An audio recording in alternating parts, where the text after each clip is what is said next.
Okay, this should all be done. All right. So here's where we're gonna look at here's the strengths. We already have that.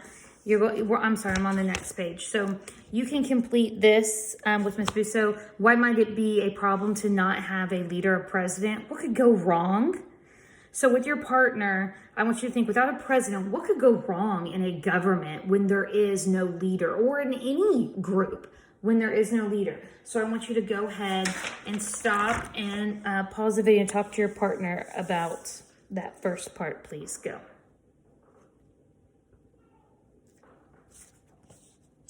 Okay, so lots of things could go wrong.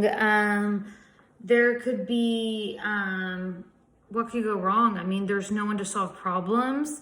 There's no one to make a final decision. There could be unorganized. There could be people fighting. It would just be a mess. No organization. So what we're focusing on right now is the weaknesses, because we are going to trash this. But why are we going to trash it? Okay. We know we're going to trash it, but why? So we're going to look at the weaknesses. So I'm going to flat out tell you what the weaknesses are, and you're going to copy them down. I mean, the outcomes of the weakness. What happened after they created the government that made these weaknesses so bad? So let's look at the first one. No agreement between states. So what you're going to literally travel down here. So there's no agreement between states. I'm going to try and make this as straight as I can for you. Problems. This right here means between big states. Well, not really even big, just any between states go unsolved. We know you got problems. They need to be solved. Go solve your problems, but they're not going to be solved because there's just no leader, so no one's going to agree. Okay, what's so bad about having one vote per state? Well, that it's going to be a big problem. So the populated states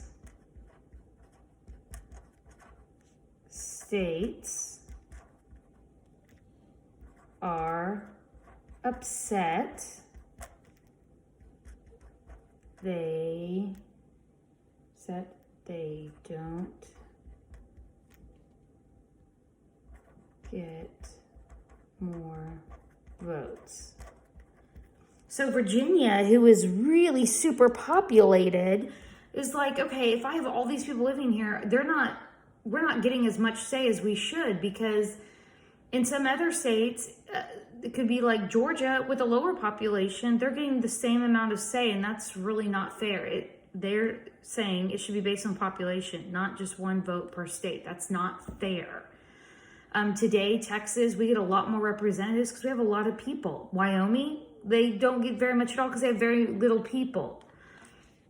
The third one, there's no president. What could happen? Well, I'm going to tell you what happened. People didn't take out the U.S. isn't taken seriously. So here's the thing. If another country wants to talk to the U.S., that country's, maybe another king wants to talk to the U.S. And they say, okay, point me to your leader. Oh, yeah, we don't have one of those. Yeah, so people are like, what do you mean you don't have a leader? Who do I talk to? Oh, here's a big group of old guys you can talk to. We call them Congress, and you can talk. They're all equally in charge. So other countries are like, y'all are stupid. I ain't gonna deal with y'all. It was embarrassing. And this one right here, no power to tax. Oh my gosh. So, what does that mean? The U.S. is broke.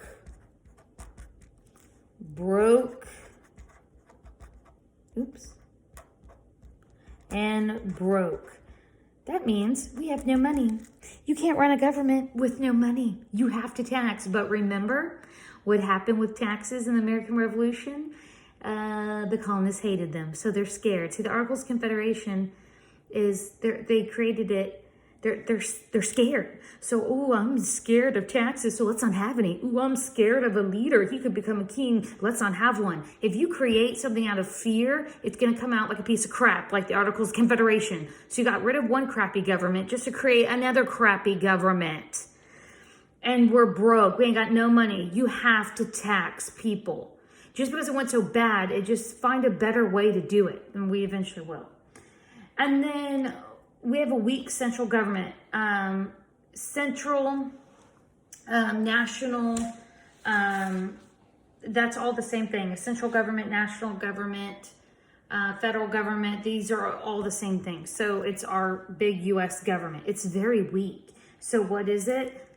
What does that cause? Well, the U.S. is an unorganized,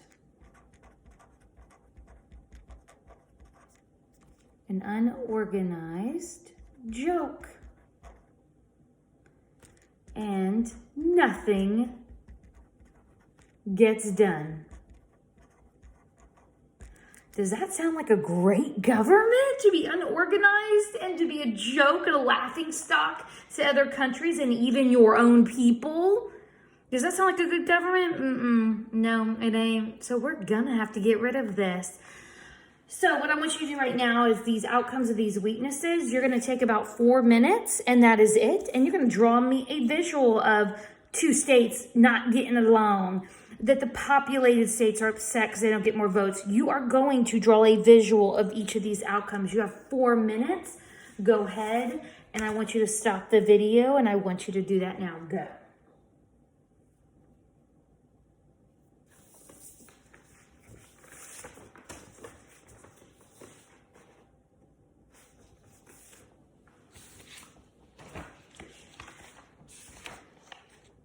Okay, so you are not going to do this today because I can guarantee your class time is probably already over. I'm going to stop you here. This is the next part you're going to go ahead and do. Miss Busso can pause this video how she needs to, but this will not be all done in a day. So right here is your Articles of Confederation, quick write. You are successful if, guys, you can simply do this. Tell me the strengths and weaknesses of the Articles of Confederation. If you can do, let me show you right here. If you can do